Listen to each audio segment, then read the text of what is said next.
இனி summer holidays கண்ணு கால் GT ஹாலிடேஸ்க்கு பண்ணு. GT holidays, south India's #1 travel brand. அடுக்குமாடி குடியிருப்பு வேண்டும் என்று கேட்டிருக்கிறார்கள். அதுவும் அந்த அமைச்சரிடம் சொல்லி, அந்த அமைச்சரும் தேர்தல் முடிந்தவுடன் இங்கு வருகை தந்து இந்த பகுதியை எடுத்து அடுக்குமாடி குடியிருப்பாக கட்டுவதற்குரிய ஏற்பாடுகள் எல்லாம் நடந்து கொண்டிருக்கிறது.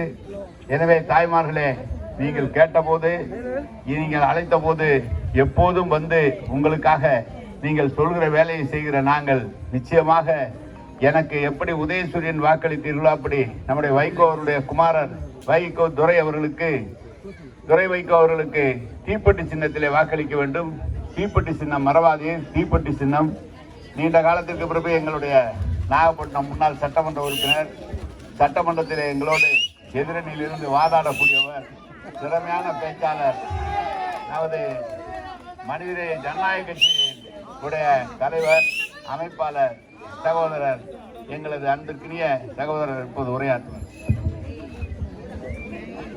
ஆற்றல் மிகு அமைச்சர், மத்திய தமிழகத்துடைய மறக்க முடியாத ஆளுமை அண்ணன் நேரு அவர்களே, இந்தியா கூட்டணியுடைய மறுமலர்ச்சி திராவிட முன்னேற்ற கழகத்துடைய வெற்றி வேட்பாளர் அருமைக்குரிய நண்பர் துரை வைகோ அவர்களே,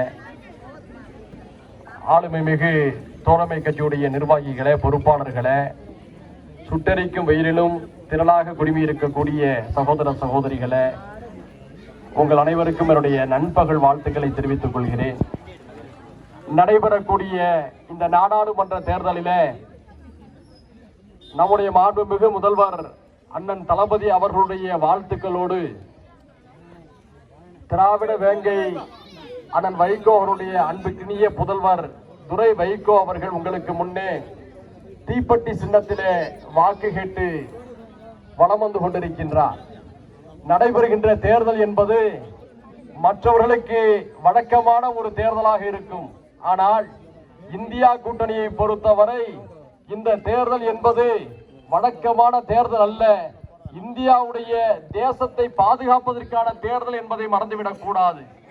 இந்தியாவுடைய ஜனநாயகத்தையும், பன்மை கலாச்சாரத்தையும், சமூக நீதியையும், அரசியல் சாசன சட்டத்துடைய மாண்புகளையும் சீர்குலைக்கக்கூடிய வேலைகளை கடந்த 10 ஆண்டு காலமாக தொடர்ச்சியாக செய்து வந்த ஒன்றிய பாஜக அரசு ஒருவேளை மீண்டும் ஆட்சிக்கு வருமையானால் இந்தியாவுடைய கூட்டாட்சி தத்துவம் மிகப்பெரிய கேள்விக்குள்ளாகிவிடும். மாநில உரிமைகள் மிகப்பெரிய அச்சுறுத்தலுக்கு ஆளாகிவிடும்.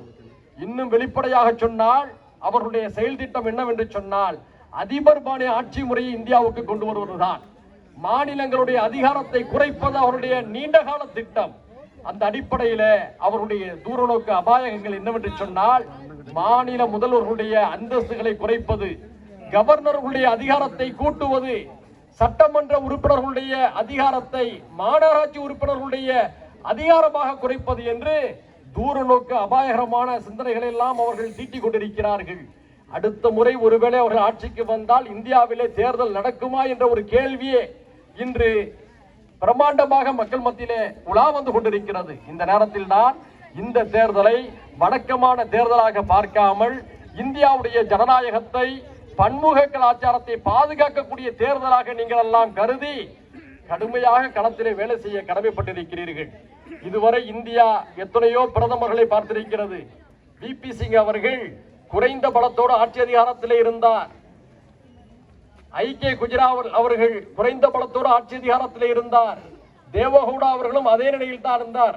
அப்போதெல்லாம் பத்திரிகையாளர்கள் கேட்டார்கள், இவருடைய ஆட்சி எத்தனை நாள் தாங்கும் என்று கேட்டார்கள். ஆனால் நரேந்திர மோடியுடைய இந்த 10 ஆண்டு கால ஆட்சியில் தான் இந்தியா இனி எத்தனை நாள் தாங்கும் என்ற கேள்வி எழுந்திருக்கிறது. ஏனென்று சொன்னால் இந்த நரேந்திர மோடி அவர்கள் இந்தியாவுடைய கூட்டாட்சி தத்துவத்துக்கு வேட்டு வைக்கக்கூடிய வேலைகளை தொடர்ச்சியாக செய்வதோடு தமிழ்நாட்டுக்கு எதிரான மனநிலையிலே இருந்து கொண்டிருக்கிறார் என்பதுதான் உதாரணம். அவர் வரும்போதெல்லாம் ஒரு திருக்குறளை பேசுகிறார், அல்லது தமிழில் வணக்கம் சொல்லி மக்களை ஏமாற்ற முனைகிறார். ஆனால் யோசித்து பாருங்கள் தமிழ்நாட்டு மக்களே, இமாச்சல பிரதேசத்திலும் குஜராத்திலும் வெள்ள பேரழிவுகள் ஏற்பட்ட போது ஒன்றிய அரசு தன்னுடைய தேசிய பேராண்மை பேரிடர் நிவாரண நிதியிலிருந்து உதவிகள் அளித்தது. ஆனால் தமிழ்நாட்டிலே அதைவிட மோசமான பாதிப்புகள் ஏற்பட்ட நிலையிலும் ₹1 ஒன்றிய அரசு ஒதுக்கவில்லை என்பதை நீங்கள் புரிந்து கொள்ள வேண்டும். 2.5 கோடி சிறு குறு தொழில்கள் இந்தியாவிலே மூடப்பட்டிருக்கின்றன. அது மட்டுமல்ல, இந்தியா முன்னேறுகிறது என்று சொல்கிறார். ஆனால் இந்தியாவில வேலை வாய்ப்பு இல்லாத பிரச்சனை முன்பை விட 6% கூடியிருக்கிறது. இன்னொரு செய்தி தெரியுமா? இந்தியா முன்னேறுகிறது என்று சொல்லக்கூடிய நரேந்திர மோடி அவர்கள் அமெரிக்காவுடைய அதிபர் இந்தியாவுக்கு வந்தபோது 10 லட்சம் ரூபாய் மதிப்புள்ள கோட்டை அணிந்து கொண்டு அவரோடு உரையாடினார். இந்தியாவில் எத்தனையோ பிரதமர்களை நாம் பார்த்திருக்கின்றோம். எளிமையான முறையிலே வாழ்வதை அவர்கள் பெருமையாக கருதியிருக்கிறார்கள். ஆனால் 10 லட்சம் ரூபாய்க்கு கோட்டு போட்ட ஒரு பிரதமரை இந்தியா பார்த்திருக்கிறதா என்று சொன்னால் அதுதான் நரேந்திர மோடி. அவர் கூலிங் கிளாஸ் போட்டுட்டு வராரு. அந்த கூலிங் கிளாஸ் மதிப்பு என்ன தெரியுமா? 1,42,000 ரூபாய். ஏழை எளிய மக்கள் நிறைந்து வாழக்கூடிய இந்தியாவிலே பிரதமர் நரேந்திர மோடி அவர்கள் 1,42,000 ரூபாய் மதிப்புள்ள கூலிங் கிளாஸ் அணிந்து கொண்டிருக்கிறார். கேட்டால் இந்தியா முன்னேறுகிறது என்று சொன்னார். அதானிகளுக்கும் அம்பானிகளுக்கும் இவர்கள் ஆட்சி நடத்தி கொண்டிருக்கிறார்கள். பாட்டாளி வர்க்கத்தினரை பற்றி இவர்கள் கவலைப்படவில்லை. எனவேதான் மாண்புமிகு தமிழக முதல்வர் அண்ணன் தளபதியார் அவர்கள் தமிழ்நாட்டில 39 தொகுதிகளையும் வென்று இந்தியாவிலே ஆட்சி மாற்றத்தை ஏற்படுத்த வேண்டும் என்ற குறிக்கோளோடு களத்திலே பணியாற்றி கொண்டிருக்கிறார், இயங்கிக் கொண்டிருக்கின்றார். அவருடைய வெற்றி வேட்பாளராக நம்முடைய அருமைக்குரிய நண்பர் துரை வைகோ அவர்களை ஆளுமை மிக்க அண்ணன் அமைச்சர் நேரு அவர்களிடம் கையிலே பத்திரமாக ஒப்படைத்து வெற்றி வாகை சூட வேண்டும் என்ற பொறுப்பை ஒப்படைத்திருக்கிறார். நம்முடைய அருமைக்குரிய வேட்பாளர் துரை வைகோ அவர்களுக்கு தீப்பெட்டி சின்னத்திலே வாக்களியுங்கள் என்று அன்போடு கேட்டுக்கொண்டு விடைபெறுகிறேன். நன்றி.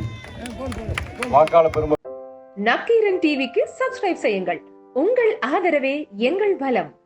ஆசிரியர்களுக்கு நண்பனாகவும் மாணவர்களுக்கு ஆசானாகவும் திகழும் தேர்வு வழிகாட்டி. ஒவ்வொரு பாடத்திற்கும் அனுபவமிக்க ஆசிரியர்களின் துல்லியமான தெளிவான விடைகள். CNC இருக்கு, தேர்வு பயம் எதற்கு? இது தீரன் பப்ளிஷிங் ஹவுஸ் விற்பனை வெளியீடு.